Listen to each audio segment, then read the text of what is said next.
I know many of you are here because you want to level up your fitness. You want to get stronger, and you want to look and feel better, right? Who doesn't want that, right? But there's something important we need to address before we dive deeper.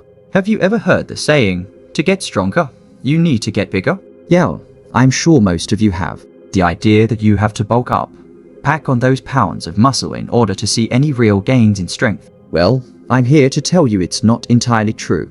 It's time to break this myth, and by the end of this video, you know exactly how you can get stronger without necessarily getting bigger. Now, hold up. I know what you're thinking. How can I get stronger without adding muscle mass? Well, you've probably heard this line before. Body builds are everything, right? More muscle means more strength, right? I mean, it sounds like it makes sense. But here's the thing. You don't have to get huge to get stronger. You can build strength by improving how your body functions, how your nervous system recruits muscles, how your fibers work together, and how your brain coordinates everything. Sounds crazy, right? But it's true, and I'm about to take you through it step by step. But first, let's talk about a little concept I know you've probably heard in the gym 1,000 times. Body builds, right? We've all heard the phrase, size equals strength, and most people think that if they get bigger muscles, they'll automatically be stronger. And yeah, for the most part, that's true. A bigger muscle can often produce more force. But here's the thing.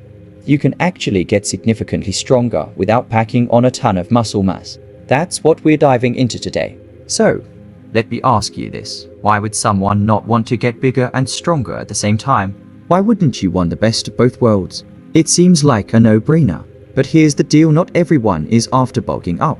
There are plenty of athletes, particularly those in weight class sports like boxing, MMA, wrestling, or even gymnastics, who want to maximize their strength without gaining weight. And that's all about body builds, or rather, optimizing your strength to body weight ratio, which is what we call relative strength. Think of it this way. If you're a sprinter, or a gymnast, or a fighter, you don't want to just get bigger. You want to get stronger without adding unnecessary weight. And that's where relative strength comes into play. So, what exactly is muscular strength? Well, to put it simply, muscular strength is how much force your muscles can generate. Now, when we talk about strength, we often refer to the 1 rep max 1 RM, which is basically the most weight you can lift in a single attempt. But here's where things get interesting. You can actually improve your 1 RM without increasing muscle size. I know it sounds counterintuitive, but stick with me, because this is where we get into the cool science of it all. The secret to this strength increase lies in your nervous system. You see, when you contract a muscle, it all starts in the brain, right? It starts in the motor cortex, which is this specific area of the brain responsible for initiating voluntary muscle contractions. Now, I'm not trying to get all technical on you, but bear with me. This part of the brain sends a signal down through the spinal cord, and then it travels along what we call upper motor neurons. These neurons are the highways of information, delivering that signal to your muscles. But here's the crazy part. The signal doesn't just reach every muscle fiber at once. Nope, it's way more sophisticated than that. When you're lifting a light weight, your brain only recruits a few motor units, which are basically groups of muscle fibers controlled by a single motor neuron. So, when you're doing something like bicep curls with a light weight, you're only activating a small portion of the fibers in your biceps. But when you lift something heavier, like squats or deadlifts, your brain needs to recruit more motor units, more muscle fibers to generate more force. And the best part, if you train your nervous system properly, you can improve its ability to recruit more motor units. That means more muscle fibers working together, and you can lift heavier weights without necessarily increasing muscle size. So, let's talk about how your nervous system gets better at this. The key to getting stronger without getting bigger lies in your ability to recruit motor units more efficiently. When you first start strength training, your nervous system isn't great at synchronizing those motor units. They're a bit scattered, working out of sync.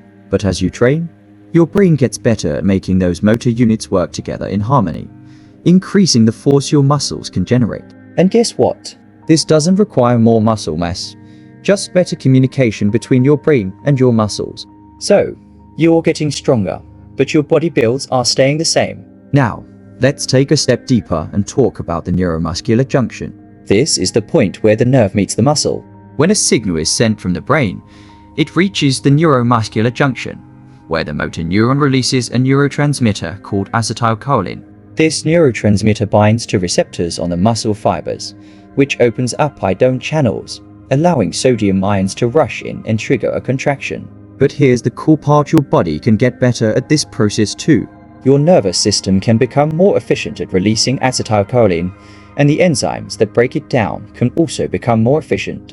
This means that the signal transmission between the nerve and the muscle happens faster and more effectively, allowing for stronger contractions. And once again, this doesn't require any changes to muscle size. It's all about improving the efficiency of the system. Now, let's move on to the muscle fiber level, where the magic really happens.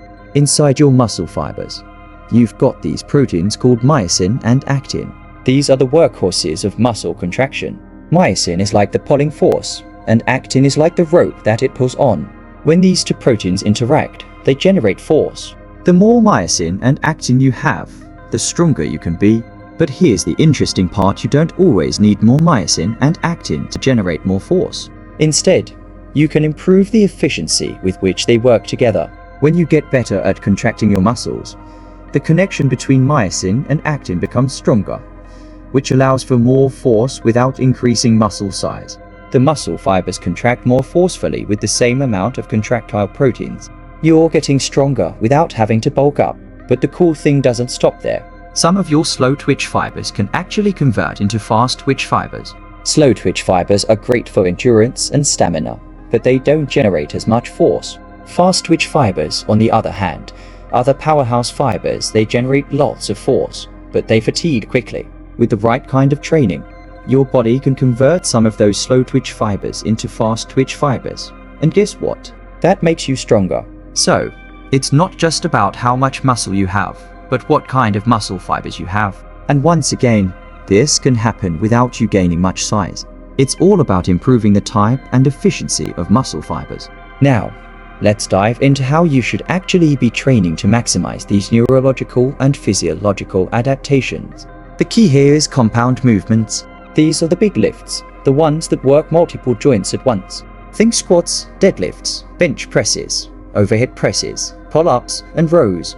Why are these important? Because they recruit multiple motor units and engage more muscle fibers, meaning they help you build more strength. When you focus on these compound exercises, you're training your body in the most efficient way possible to increase your strength. But here's the trick: it's not just about doing a ton of reps. The key to building strength is to lift heavy, really heavy. I'm talking about weights that challenge you. Weights that you can only lift for 2 to 5 reps at a time. That's the sweet spot for strength. And here's the kicker: while you won't be moving the weight super fast, you should still try to lift it as fast as you can while maintaining good form. Why? Because this recruits more motor units and makes your nervous system even better at coordinating those units. It's like tricking your body into recruiting more muscle fibers and improving your strength without actually adding more muscle. Let's talk about rest for a second. I know, you probably don't want to hear it, but rest is just as important as training. Between sets, you want to rest for at least 2-3 minutes, maybe even 3-5 minutes if you're lifting really heavy. This gives your body enough time to recover so you can give it your all in the next set. And don't forget, strength training is intense and your body needs time to recover. So make sure you give yourself a day or 2 of rest before working the same muscle group again. Some people may only need 48 hours to recover, while others may need 72 hours or more. To progress, you need to keep increasing the intensity of your workouts. You should aim to increase your weight by 3-5 each week, or add a set or 2 to your routine. It's all about progressive overload. But don't forget, every 5-6 weeks, take a deload week, where you lower the intensity and let your body rest and recover. It's crucial for long-term progress. And finally, I want to mention something really important. Even though you can get stronger without getting bigger, there will come a point where you hit a plateau. Eventually, you'll need to increase your muscle size to keep progressing in strength. That's when you'll need to focus on hypertrophy training, which means higher reps and more volume. This will help stimulate muscle growth.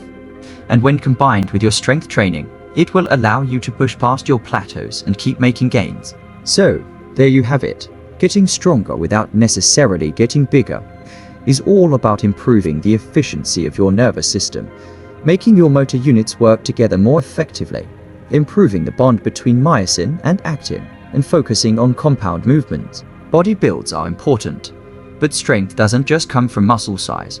It comes from training smarter, not just harder.